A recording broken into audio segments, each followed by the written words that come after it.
Hello everyone, so Gnosis is back for today's Paradox Sim. This map is super simple. My Gnosis is fairly well leveled. You won't need to worry about that. As long as he's about E230, he'll be fine. I've taken the module off, but if you have the module, as always, make sure you use that. I do have some masteries in the skills. We will be using skill 3, so I've obviously got mastery 2 of that. It won't make a huge difference, honestly, because everything is timed out in this map, and the map is actually a map that Gnosis really works well on, so you won't need to worry about that at all. But this is mine for reference sake, just so you guys know what I'm doing this with, but you can do it with much, much less. So as I said, we're going in with skill 3, and if this helps you out, please consider liking and subscribing. We're going to start off popping Gnosis in first, facing down here, and that makes him cover more or less the whole thing. Now, if you're unfamiliar with this map, we have Cliffheart here on a puller tile.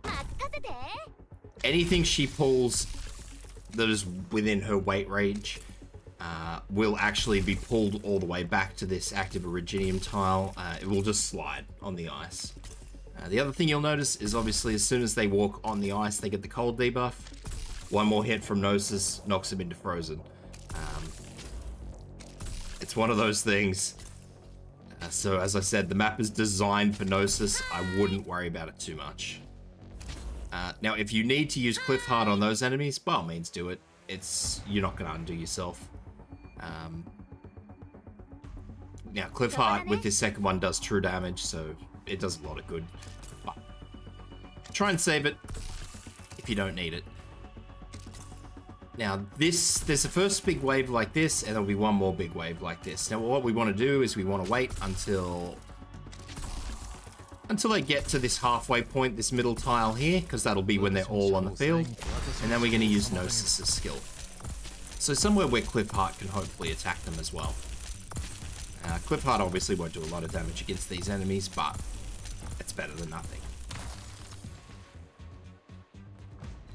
Second big group of enemies will be these possessed soldiers. So we won't be doing anything with those. I'll fast forward this because obviously it's exactly the same thing until the big group comes out. The possessed soldiers are probably better than everything previously because they unalive themselves as well as with the active Originium. Now the only thing is that these guys will actually get somewhere, so we're just going to pull them back. And as you saw, they do go back all the way. So with these ones are going to be a little bit different. You may have to use Gnosis' skill earlier so they don't get all the way to castle. Same thing though, wait until they're all on the field. Use Gnosis' skill. Pull them back if you have to, because they are still in Gnosis' field of attack.